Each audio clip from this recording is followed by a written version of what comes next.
నరాల బలహీనత అండి. తిమ్మిర్లు రావడం. అసలు, అసలు తిమ్మిర్లు ఎందుకొస్తాయి? కూర్చొని లెగిసినా కూడా చాలా నిస్సత్తుగా లెగుస్తారు. లెగుస్తున్నప్పుడు కూడా టక్ టక్ సౌండ్‌లు మోకాళ్ళ దగ్గర. సో, ఈ రకమైన సమస్యలు ఎందుకొస్తున్నాయి? నరాల బలహీనత వల్ల ఇంకేమైనా సమస్యలొస్తాయా? దీన్ని మనం ఎలాంటి జాగ్రత్తలు తీసుకోవాలి? ఎలాంటి ఫుడ్స్ తీసుకుంటే ఈ ప్రాబ్లమ్ రాకుండా మనం జాగ్రత్తగా పడతామనే దాని గురించి క్లుప్తంగా చెప్తాను. నరాల బలహీనత ఎందుకొస్తది అంటే ఓన్లీ బికాస్ ఆఫ్ కొన్ని డెఫిషియన్సీస్ అండి.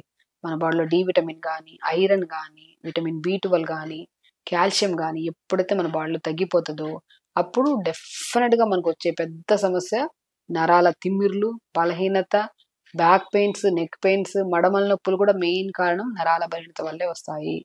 కాబట్టి మనం ఎప్పుడైనా సరే తిమ్మిరి పడుతుంది. ఒకేసారి విపరీతమైన తిమ్ములు రావు. శరీరంలో ఫస్ట్ వచ్చేది లైట్ తిమ్మిరి పట్టడం. ఏదైనా కూర్చున్నా, లెగుస్తున్నా టక్ టక్ సౌండ్‌లొచ్చినప్పుడు మనకు మనం స్వతహాగా ఎళ్లి బి12, డి విటమిన్, ఐరన్